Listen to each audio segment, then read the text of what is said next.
नमस्ते प्रणाम, मैं होती वंदना, स्वागत करती हूँ फ्रेंड आप सभी का, सभी के चैनल सीमा दीदी के चैनल पे,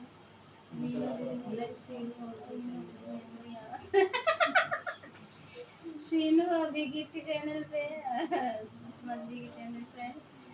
ये प्यारा सा नाच गीत लेके आए हैं, कैसे लगे आप कमेंट बॉक्स में बताइएगा और चैनल को ज़्यादा से ज़्यादा सपोर्ट करिएगा, अपना ढेर सारा प्यारा आशीर्वाद दीजिएगा।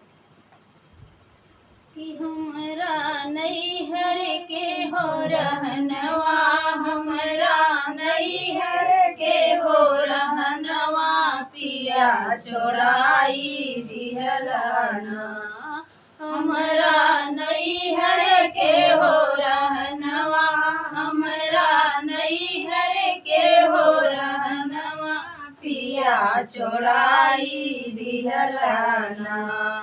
पापा छोड़ाए दिया, मम्मी छोड़ाए दिया, पापा छोड़ाए दिया, मम्मी छोड़ाए दिया। हमरा सीता जैसे बहिनिया, हमरा सीता जैसे बहिनिया, पिया छोड़ाई दिहलना। हमरा नैहर के हो रहनवा, हमरा नैहर के हो रहनवा, पिया छोड़ाई दिहलना। भैया छोड़ाए दिया, भाभी छोड़ाए दिया, भैया छोड़ाए दिया, भाभी छोड़ाए दिया। हमरा लक्ष्मण ऐसा भैयावा, हमरा लक्ष्मण ऐसा भैयावा, पिया छोड़ाई दिहलना।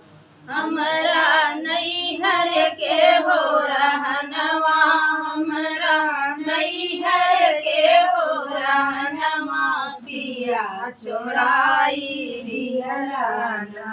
चाचा छोड़ाए दिया, चाची छोड़ाए दिया, चाचा छोड़ाए दिया, चाची छोड़ाए दिया। हमरा लक्ष्मण ऐसा भतीजवा, हमरा लक्ष्मण ऐसा भतीजवा, पिया छोड़ाई दिहलना।